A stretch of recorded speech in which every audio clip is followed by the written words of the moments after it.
Well, guys, it's coming along. It's like 10:30 at night, and I'm supposed to have this thing ready and done by 8 o'clock in the morning. So, coming along. All I gotta do now is undo the exhaust from the manifolds, take out two more bell housing bolts. Oh, what else? Oh, and remove the cross member. I've already got the bolts out. And then slam that baby on the ground, drag it out, drag the other one under there, and get it back in the hole. So, coming along.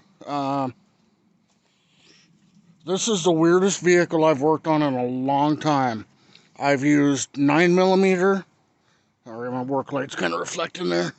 I've used 9mm, 9/11, 13, 14, 16. There's a lot of 16s, and 18. But I've never been doing this stuff a long time and never used a 9mm. And then 16, only seen that on GM fuel filters. 18 on some GMs. Oh, there's a few 15s. But it's surprising that they use such weird bolt sizes.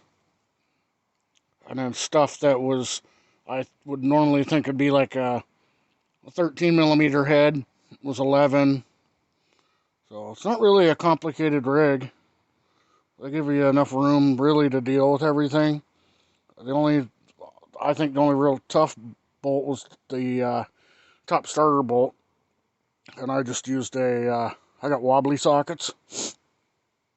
Or not wobbly sockets, but the old school universal sockets. And that wasn't no problem. But again, those were 16mm. So if you're going to work on these 92 Dakotas, have plenty of 16mm. The other thing I used was my stubby wrench set. I actually have only ever used it one time, and that was today, and I used the 16, so that's another one you're going to want to have. But just want to give you guys kind of an update where I'm at, and I'll bring you back here shortly when we get the transmission out. Alright guys, well, got the other transmission out. Got the new engine drive plate on. And getting ready to torque the bolts. Everything came out pretty straightforward. It was actually one of the easier transmissions to get out. Once you pull the cross member and lower the back of the transmission down, it's a straight shot with a long extension to the top 4 bell housing bolts. So that's one spot that Mopar decided to give you enough room to work, which I was glad to see. So anyway, yeah, it's coming along. I just left the starter hanging on the cable. It's fine, it don't weigh that much. And these braces, each side of the oil pan there's one bolt at the front corner of the each motor mount. Just loosen that up, leave them hang. So, alright guys, well, I'm going to keep going here.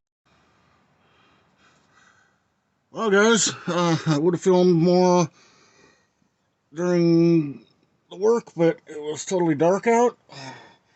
I knocked off at 5 o'clock this morning because it just finally got too cold. But it's in. All that's left is torque converter to motor plate and bell housing cover, starter, exhaust Y pipe, and what else? E-brake cable, speedo drive, and drive shaft. So not a bad project. It's coming along good. And so I'm going to get this thing done, and then I'll bring you guys back for a road test. Alright guys, I lied, so here's a road test. On first.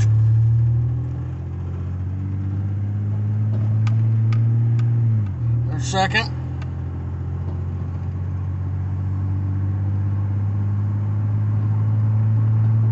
There's third.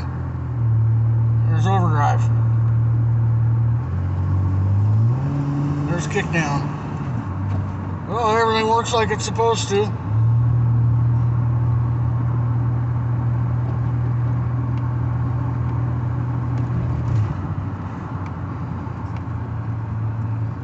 We'll go further. This thing actually runs good. It's just a worn out truck. A mile of slop in the front end, everything rattles, and but the motor's fairly tight. But these 3.9s are actually a good motor, so. But this steering is something else. And then the motor mounts are just gone. I expect that little V6 to fall over on its side at any second. It's a carpenter that owns this thing, so he works it to death, and it's probably worked to death even before he got it. So, well, it looks like we're gonna get some rain. There we go, Ed. There's our clouds. So, yep, we've had snow today. We've had rain. We've had about every kind of weather. Sunshine. Sorry about that, guys. About to fall out the dang door. Ooh, nice wipers. Second gear. Third gear. Right into overdrive. This is a wrecking yard transmission.